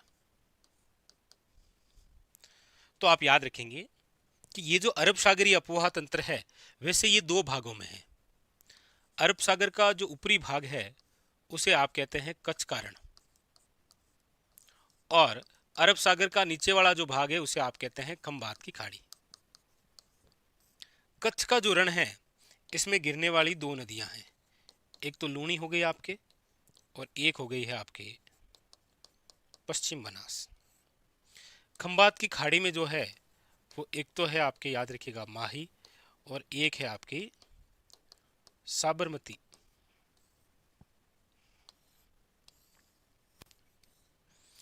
तो इधर से क्वेश्चन ना पूछ के कई बार ऐसे पूछ लेता है कि राजस्थान की ऐसी कौन सी दो नदियां हैं जो कच्छ के रण में गिरती है और कौन सी ऐसी दो है जो आपके खंबात की खाड़ी में।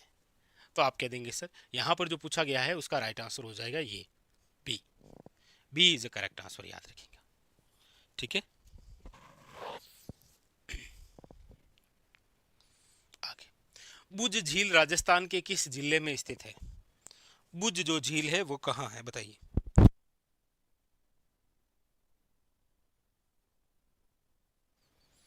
आप कहेंगे सर बुज झील जो है इसमें एक नदी आकर गिरती है, काकनी, काकने, या फिर जिसे बोलते हैं मसूरदी। ये नदी इसी में आकर गिरती है और इसकी लंबाई मात्र 17 किलोमीटर है, याद रखिएगा।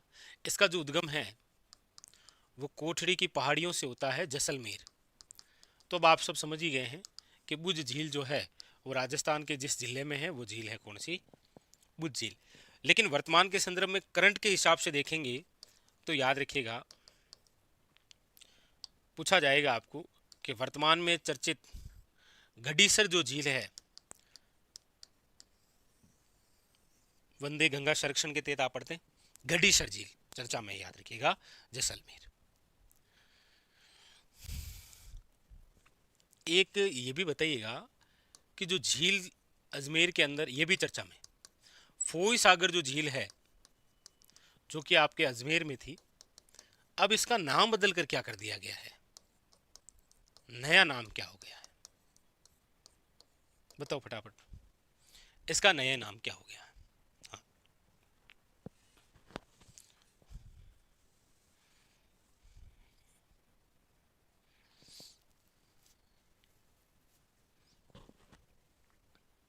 बताइएगा।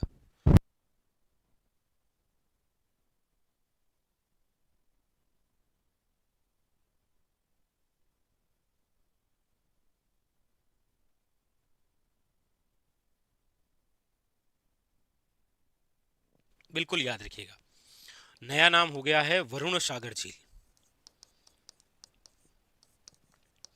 अजमेर जिले के अंदर ही एक, आपको पता हो तो, आरटीडीसी होटल थी, आज भी है, जिसका नाम खिदमत या खादिम सुनते हैं आप, इसका नाम बदलकर भी क्या कर दिया गया है, याद रखिएगा, अजय मेरू होटल।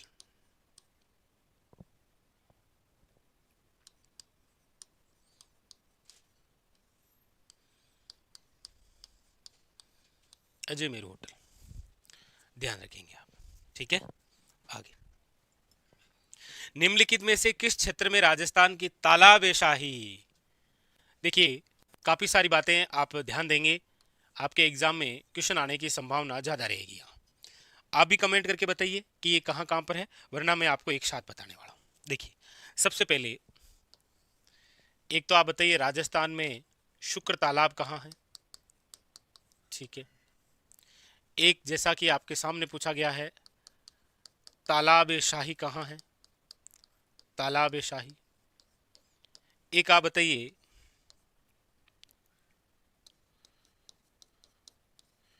जेत सागर तालाब कहाँ पर है। एक आप बताइए किशोर सागर तालाब कहाँ पर है।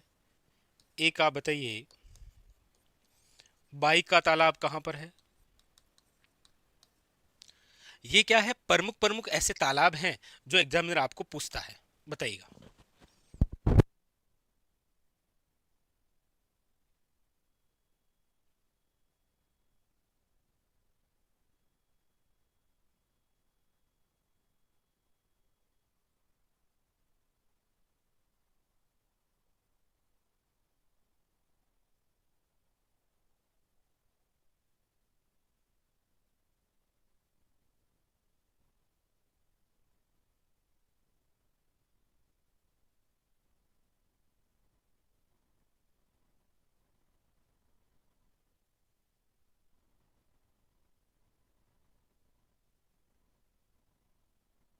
बिल्कुल शाबाश।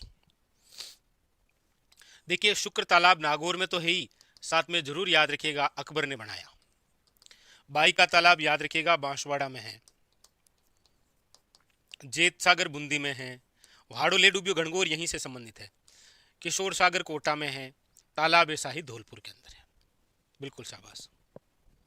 अगला, कौन सा मंदिर कोटा संभाग में ही नहीं है, कौन सा मंदिर जो है वो कोटा संभाग में नहीं है। अब इस प्रकार के क्वेश्चन आप थोड़े से ध्यान से पढ़ें, ध्यान से देखें, दे जवाब।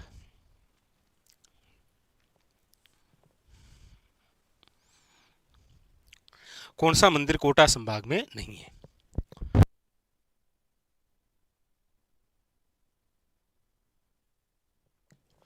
कौन सा मंदिर कोटा संभाग में नहीं है, बताओ। देखिएगा, दो बातें, एक तो यदि आपको पूछा जाए कि राजस्थान के अंदर सोमनाथ मंदिर कहां है, और एक आपको पूछा जाए कि देव सोमनाथ मंदिर कहां है, तो ध्यान दीजिएगा, सोमनाथ मंदिर तो है पाली में, देव सोमनाथ मंदिर है डूंगरपुर में। क्या डूंगरपुर कोटा संभाग में आता है क्या, आप कहेंगे नहीं सर। Option number D.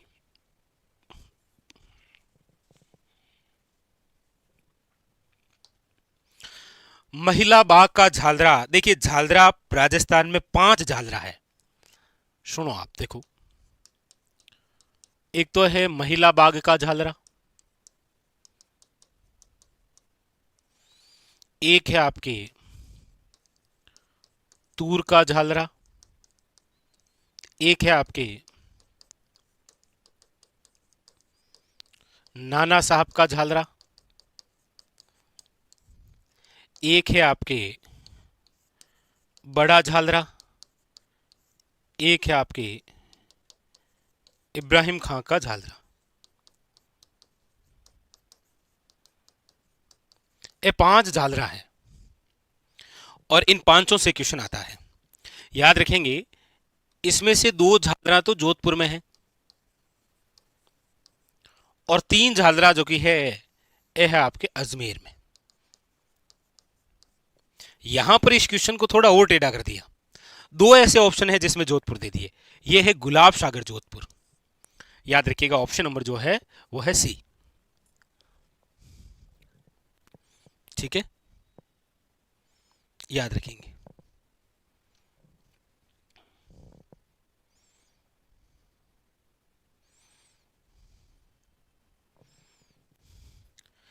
देखिए एडमिट कार्ड नहीं निकल रहे हैं तो साइट थोड़ी बिजी होगी। वैसे आप सभी विद्यार्थियों के फ़ोन पर तो मैसेज आ ही गया होगा कि आपका सेंटर जो है वो कौन से ज़िले में है। ये तो मैसेज आया है। आरएसएस बोर्ड के जो अध्यक्ष साहब हैं आलोक राज जी, उन्होंने कल ट्वीट करके ये जानकारी दी थी कि जिन जिन विद्यार्थियों के एडमिट कार्ड निकलेंगे उससे पहले उनके फ़ोन में मैसेज आ जाएगा सेंटर कौन से ज़िले में है। ठीक है, आगे। शिव सागर तालाब नामक वर्षा जल संग्रहण संरचना किस जिले में स्थित है? बताइए कौन सा है शिव सागर तालाब, बताइए। देखिए एक तो शिव सागर तालाब दिया है और एक जो तालाब है वो है लेवा तालाब। ये लो, लेवा तालाब।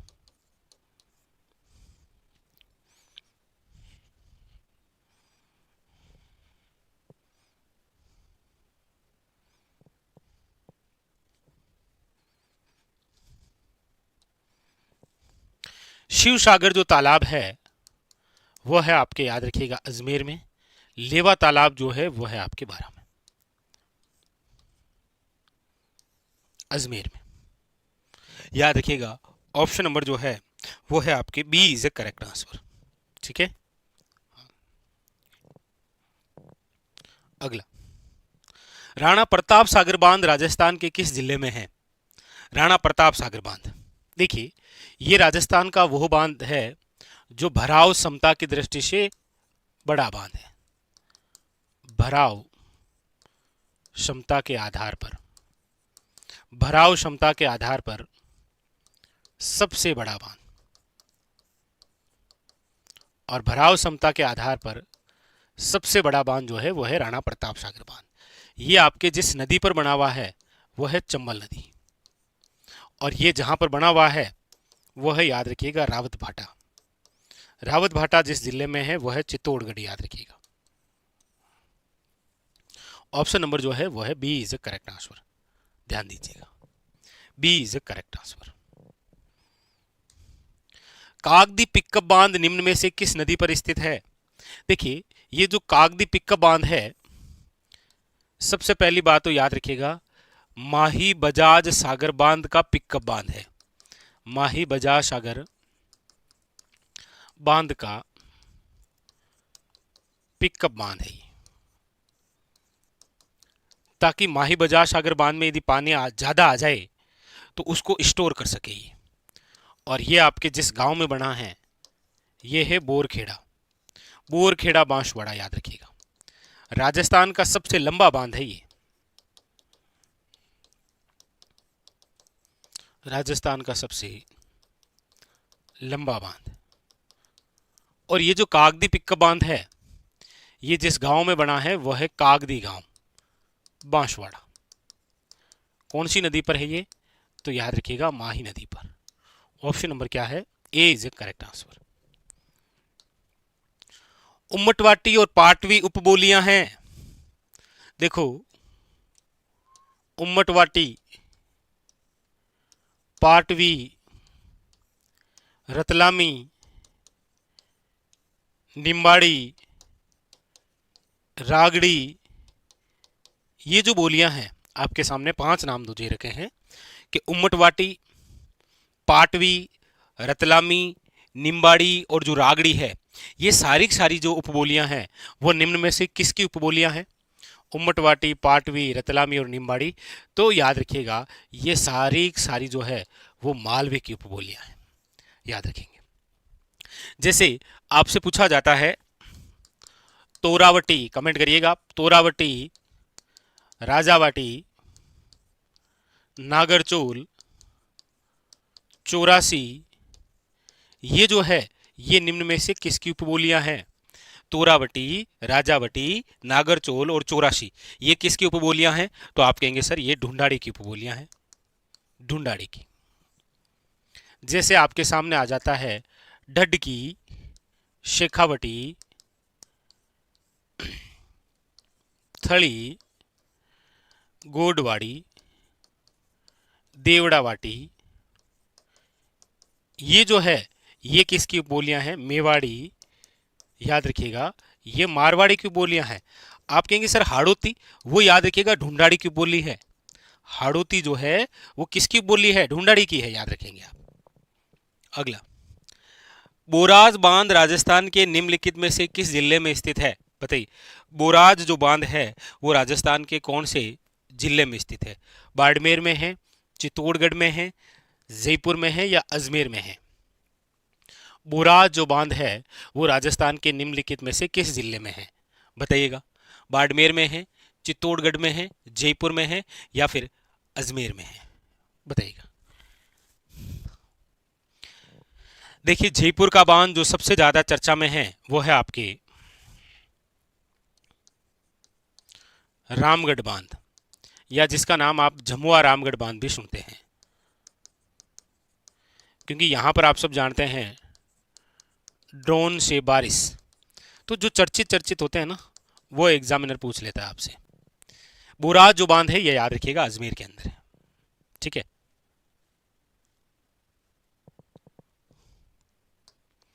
इंदिरा गांधी जो फिडर है, जिसे राजस्थान फिडर के नाम से जानते हैं, उसकी लंबाई क्या है? देखिए ये हमारा राजस्थान, आप सब जानते हैं कि इस राजस्थान के अंदर सबसे बड़ी जो नहर है भारत की वो प्रवेश यहां से IGNP, इंदिरा गांधी नहर परियोजना का वह भाग जो राजस्थान में प्रवेश करवाया गया उसे आप क्या कहते हैं? याद रखिएगा राजस्थान फिडर। पूछा जा रहा है इस राजस्थान फिडर की जो लंबाई है वो कितनी है? याद रखिएगा 204 किलोमीटर। ऑप्शन नंबर क्या है? ए इज ए करेक्ट आंसर। लेकिन पूछा जाए IGNP की जो मुख्य नहर है इसकी लंबाई कितनी है? तो याद रखिएगा वह है आपके 445 मीटर, 445 मीटर। तो पूछ लेगा कुल लंबाई कितनी है? 90 किलोमीटर जो है वो निर्माणाधीन है, याद रखेंगे आप, ठीक है। निम्नलिखित जिलों में से किस जिले में अधिकतम वर्षा होती है? अब ये नहीं पूछ रहा है कि अधिकतम वर्षा वाला जिला कौन सा है, यहां पर कह रहा है कि इनमें से अधिक कहां होगी। देखिए आप सब जानते हैं कि क्या जानते हैं आप ये जानते हैं सब कि सर ये राजस्थान है, ये उत्तर दिशा है, ये दक्षिण दिशा है, ये पश्चिम दिशा है और ये पूर्व दिशा है। एक बात आप सब जानते हैं कि सर जैसे जैसे हम दक्षिण पूर्वी से उत्तर पश्चिम की ओर जाएंगे तो वर्षा की जो मात्रा है उसमें कमी होगी। वर्षा की मात्रा में क्या होगी? कमी होगी। जैसे जैसे हम इधर से इधर की ओर जाएंगे तो वर्षा की मात्रा में कमी होती जाएगी, ठीक है। बस अब देख लीजिए आपके कौन कौन से ऑप्शन में है जिले। ऑप्शन के अंदर है देखिए जोधपुर, ठीक है। ऑप्शन में है आपके बीकानेर, ठीक है, लीजिए। ऑप्शन में है आपके सीकर, ठीक है। और ऑप्शन में है आपके अजमेर, और अजमेर अरावली का भाग है। तो इनमें से सर्वाधिक वर्षा जहां होगी वो जिला अजमेर ही होगा, ठीक है, याद रखेंगे। ऑप्शन नंबर क्या होगा? B is a correct answer. Rajasthan की जलवायु दशाओं के संबंध में निम्न में से कौन सा कथन जो है वो सत्य दे रखा है? इनमें से कौन सा सत्य है, बस उतना ही पहचानना है। बात हो रही है राजस्थान की जलवायु की। ये कह रहा है कि राज्य की जलवायु उष्ण आर्द्र प्रकार की है। आप कहेंगे नहीं सर, राजस्थान की जो जलवायु है वो उपोष्ण कटिबंधीय जलवायु है, या फिर नाम आ जाता है शीतोष्ण कटिबंधीय, उष्ण आर्द्र नहीं है। तो ये कथन तो हो गया है गलत। राज्य में वर्षा की मात्रा दक्षिण पूर्वी से उत्तर पश्चिम की ओर जाने पर बढ़ती है। आप कहेंगे सर घटती है, लेकिन यहां पर तो बढ़ती हुआ लिखा हुआ है ना, तो ये हो गया कथन गलत। क्योंकि जैसे जैसे दक्षिण पूर्वी से उत्तर पश्चिम की ओर जाएंगे तो वर्षा की मात्रा में क्या होगी, कमी होगी, घटती है ना कि बढ़ती है। यह कथन भी गलत। राज्य की जलवायु उष्ण शुष्क प्रकार की है। आप कहेंगे नहीं सर, यही तो कह रहे हैं कि राज्य की जो जलवायु है वो उपोष्ण शीतोष्ण है। यह भी गलत है। तो ऑप्शन बचा कौन सा, कि राजस्थान की जलवायु दशाएं तापमान और वर्षा की चरम सीमाओं से युक्त है। बिल्कुल, तापमान और वर्षा याद रखेंगे आप, ठीक है। आदिवासियों के हरे सोने के नाम से जाना जाता है। अब देखिए, आदिवासियों से संबंधित काफी सारे बिंदु, आप जितने भी विद्यार्थी जुड़े हुए हैं वो सारे के सारे विद्यार्थी इसका आंसर देंगे। देखिए, आपको एग्जामिनर पूछा जाता है आदिवासियों का कल्प वृक्ष किसे कहते हैं, कमेंट करो। आपको पूछा जाता है आदिवासियों का हरा सोना किसे कहते हैं, कमेंट करो। आपको पूछा जाता है आदिवासियों का कुंभ किसे कहते हैं, कमेंट करो। आपको पूछा जाता है आदिवासियों का मसीहा किसे कहते हैं, यह भी पूछा गया आदिवासियों का मसीहा किसे कहते हैं। तो कल्प वृक्ष किसे कहते हैं, हरा सोना किसे कहते हैं, कुंभ किसे कहते हैं और मसीहा किसे कहते हैं। ये सारे एक सारे जो बिंदु हैं वो वन लाइनर के तौर पर आपसे पूछे गए हैं। तो आप कहेंगे सर आदिवासियों का जो कल्प वृक्ष है वो जिसे आप कहते हैं वो है, याद रखिएगा, महुआ। क्योंकि इसी महुआ से पेय पदार्थ प्राप्त होता है, महुड़ी। हरा सोना जिसे कहते हैं वो है बांस। कुंभ जिसे कहा गया है वो है बणेश्वर धाम। और आदिवासियों का मसीहा जिसे आप कहते हैं वो है, आपके याद रखिएगा, Motilal Tejawat. Very very important. कौन है, याद रखिएगा, मोतीलाल तेजावत को कहते हैं आप, मोतीलाल तेजावत। तो यहां पर जिसे कहा गया है आदिवासियों का हरा सोना वो बांस है।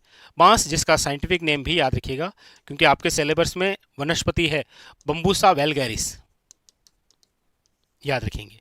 विश्व की सबसे लंबी घास का दर्जा है, सबसे लंबी जो घास है उसका दर्जा जिसे है वो बांस है, याद रखेंगे आप। अगला, मेवाड़ के महाराणा के समक्ष मोतीलाल तेजावत द्वारा बेलों की 21 सूत्री मांग पत्र को किस शीर्षक से प्रस्तुत किया गया। आप सब जानते हैं कि मोतीलाल जो तेजावत हैं, मोतीलाल तेजावत, इनके द्वारा एक आंदोलन चलाया गया है। कौन सा चलाया गया, तो आप कहेंगे सर वो है एकी आंदोलन। और ये जो एकी आंदोलन है, इसी एकी आंदोलन के तहत एक 21 सूत्री मांग पत्र तैयार किया गया था। ये जो 21 सूत्री मांग पत्र है इसे मेवाड़ की पुकार कहा गया। बस आपको यही पूछा गया कि ये जो 21 सूत्री मांग पत्र है, इस 21 सूत्री मांग पत्र को मेवाड़ के महाराणा के समक्ष जो प्रस्तुत किया गया वो किस नाम से प्रस्तुत किया गया। तो आप कहेंगे सर वह है मेवाड़ पुकार। याद रखिएगा, मोतीलाल तेजावत, एकी आंदोलन, 21 सूत्री मांग पत्र, और ये याद। अच्छा, इसके अलावा मोतीलाल जो तेजावत है, इनका जन्म जो है वो जिस गांव में हुआ है वो है कोलियारी गांव, ये उदयपुर के अंदर आता है। इनका जन्म जिस परिवार में हुआ है वो ओसवाल परिवार में है। प्रारंभ में ये कामदार हुआ करते थे, कहाँ के, जाडोल के, याद रखिएगा। जाडोल ठिकाना है उदयपुर में, वहां पर ये कामदार के रूप में थे।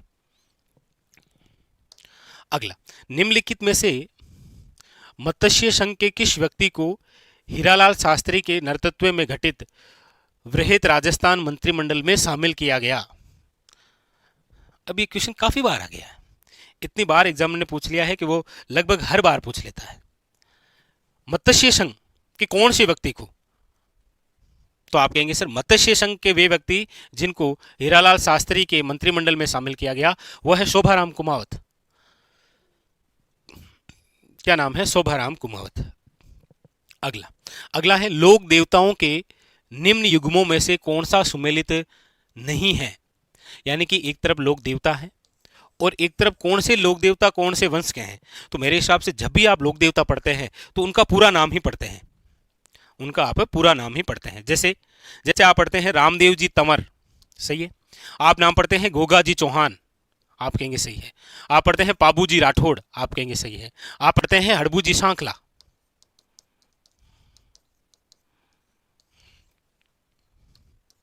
ऑप्शन नंबर जो है वो क्या है, ए इज इनकरेक्ट, याद रखेंगे आप।